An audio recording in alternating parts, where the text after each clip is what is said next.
These boys and girls might be living in a futuristic world, but they didn't forget to fall in love. So here are 10 sci-fi romance anime you must watch. Let's go!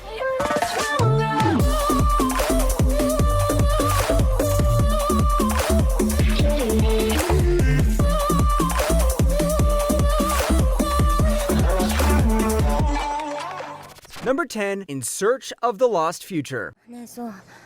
香りのことちゃんと考えてあげてよね。なんだよ、改まって。じゃないと私も前に進めないじゃん。は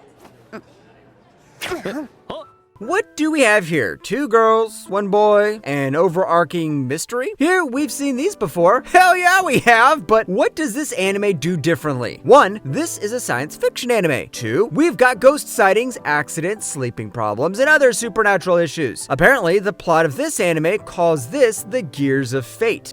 私はいいよ。みんなで楽しんできて。香りがいないとみんなじゃないだろ。っていうか、俺は香りと一緒に見に行きたいんだ。 The characters are pretty much what you've seen before. You've got the quiet girl called Yui Furukawa and the energetic So Akiyama, and the soon-to-be-ignored friend Nagasiya Hanamiya, and basically every other character template you've seen in a top anime like this. But In Search of Lost Future knows how to grip you from the first episode itself, deliver what it promises, and give you a nice sci-fi romance adventure. Number 9, Planets. ただの連合の宣伝じゃない。確かに今さらこんなもん回収できねえよな。ま、俺らの国も連合に入ってんだから仕方ねえか。 Oh wait, this is what you call a space adventure. Planets happens in a future where journeying in and out of the moon has become a daily routine for people. We follow a group of people who work at Technora's debris collecting section, where they have to collect debris of aircrafts and spaceships that have been damaged or destroyed. 田辺聞こえる？フィーさん。落ちていくプレートを見てみな。え？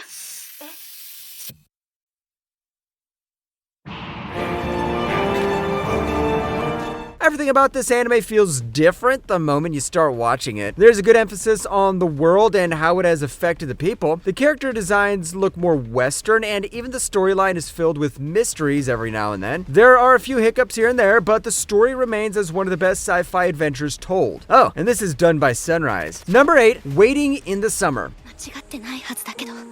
何してんすか？カイトです。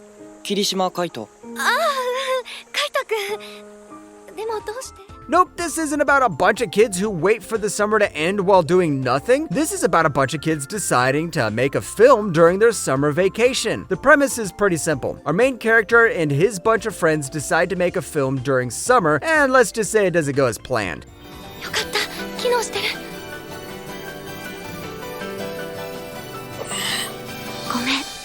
ごめんね。大丈夫だから。ね。 There are several reasons why this doesn't go as planned. First, this guy seems to have a memory issue, so good luck remembering all the things that happened during the trip. And there is also a bit of a love triangle going on, and one of the girls involved in this love triangle holds a very dark, mysterious secret. It's almost right to call it a sci-fi secret. Waiting in the Summer is one of the shows that changes tone and pace drastically. One moment, it's about summer. The next moment, it's about aliens. Number 7, Metropolis. ケンイチだよ。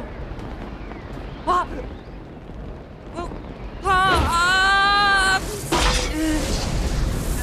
No, this isn't an anime about Superman. This is about an actual city where robots and humans live together. And the city of Metropolis is a criminal called Dr. Laughton. And no, this guy doesn't get that name because he likes to laugh. Chasing him is the detective Ban and his nephew Kenichi. After they find his lab, Kenichi finds a girl without any memory of her past life and decides to protect her. 私は誰？そうそう。そして僕はケンイチ。ケンイチ。ケンイチ。Metropolis might be old, but it's a genre-defining classic. Everything presented in this anime, from the adventure to the cyberpunk to the steampunk to the romance, is done well. And it's amazing how the producers managed to pack all of this in a nice movie that raises the stakes with each segment. If you love sci-fi and romance and want to check out a nice movie, then give this one a go. Number 6, Kisnavier. 痛みを取り戻せるから。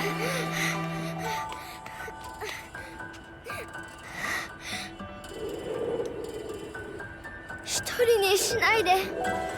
You know what these action sci-fi romance movies need the most? A bunch of teenagers with emotions running wild! Kiznavier has us follow Katsuhira Agata, a quiet and reserved teenager who found himself with an affliction that caused his sense of pain to vanish entirely. With a condition causing him to be muffled and complacent, things take a turn when Kitsuhira finds himself, along with 5 other teenagers, to join the experimental Kizuna system as official Kiznaviers. 両手を上げてください。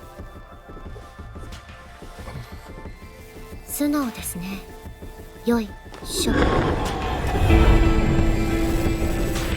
Yeah, there's a lot of bold words in the premise, but can this show deliver something to match the hype of the premise? Yeah, it actually can. But then again, this is done by Trigger. You know how Trigger is. They write the perfect story, then decide to trigger the fan base with the ending. The ending can be a bit jarring, but that's the only complaint I have. And can take a moment to appreciate the art style and animation of this series. Number 5, Guilty Crown.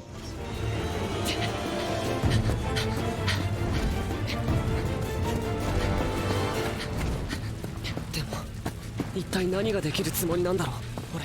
The first episode and the opening theme. These are two that will hook you into this anime, then never let you go. Well, it will let you go somewhere around the middle of it, then during the final arcs it wraps things up. A Guilty Crown tells the story of Shuomua, who encounters a wounded girl named Inori Yuzahara and gets involved with a terrorist organization in a post-apocalyptic world.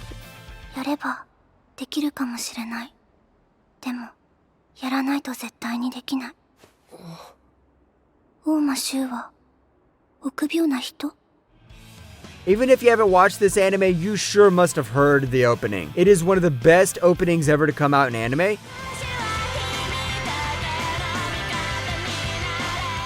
And what's also interesting is how the visuals in the opening pretty much match the animation quality of the rest of the show. But some call this a copy of Code Geass, since the abilities of the main characters remain the same, but this goes in a different route, so make sure to check it out. Number 4, The Girl Who Leapt Through Time.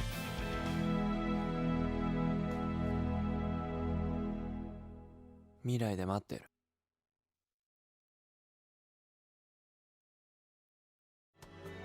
Yeah, boys, time travel is back on the menu. Girl Who Leapt Through Time is an anime that combines drama to its narrative to not only give a time travel story, but some life lessons as well. Makoto Korino is a girl in her final high school year without any ambition. When she gets the power to travel back in time, she doesn't hesitate to use it. But soon she learns that each of these time leaps has consequences, and most of them aren't happy ones. どうなってるの？やっぱり誠か。千秋。 That's your good old, with great power comes great responsibility type character arcs. Again, so you pretty much know where this story is heading. Time travel is a concept that many stories don't do right, but surprisingly, this movie manages to do it right. Perhaps that's because this is more of a character-driven movie rather than a plot-driven one. Number 3, Plastic Memories. おい。 エラー、呼び鈴を押してください。え？押してください。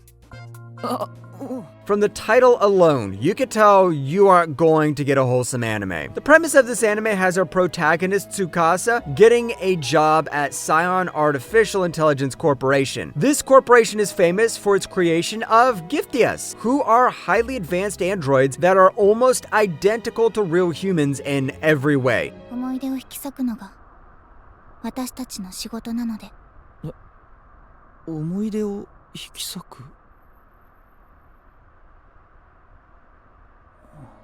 The catch? They have a limited lifespan of 81,920 hours, which roughly translates to around 9 years and 4 months. He meets an android and then, yeah, you should know where this is heading by now. Plastic Memories is probably the sci-fi version of Your Lie in April. No, you don't get to see androids playing violins or pianos, but you still get to experience the same pain, so keep your tissues ready. Number 2, Darling in the Franxx.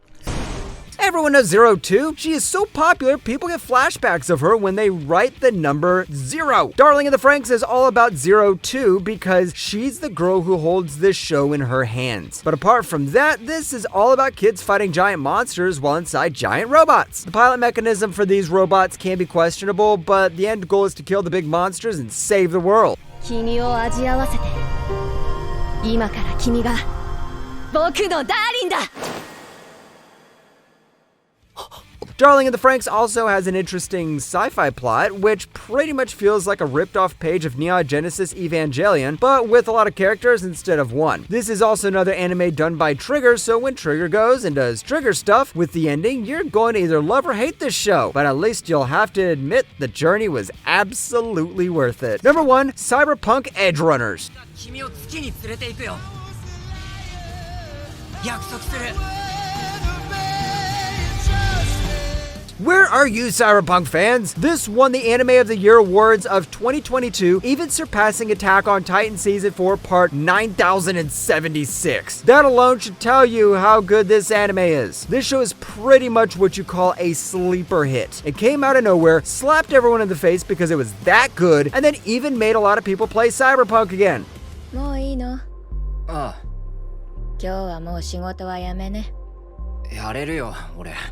ダメよサイバーサイコの面倒見るのはごめんだわ Edge Runners isn't a success from a marketing perspective alone because it has a story that outdid the tropes it used and gave us characters we all fell in love with. On one side, it's a story about capitalism. On the other side, it's a story about starstruck lovers. And on the other side, it's an action show that boasts a ton of great visuals. Edge Runners has everything you can ask for in an anime, and if you don't watch it, I'm sending Adam Smasher to your house.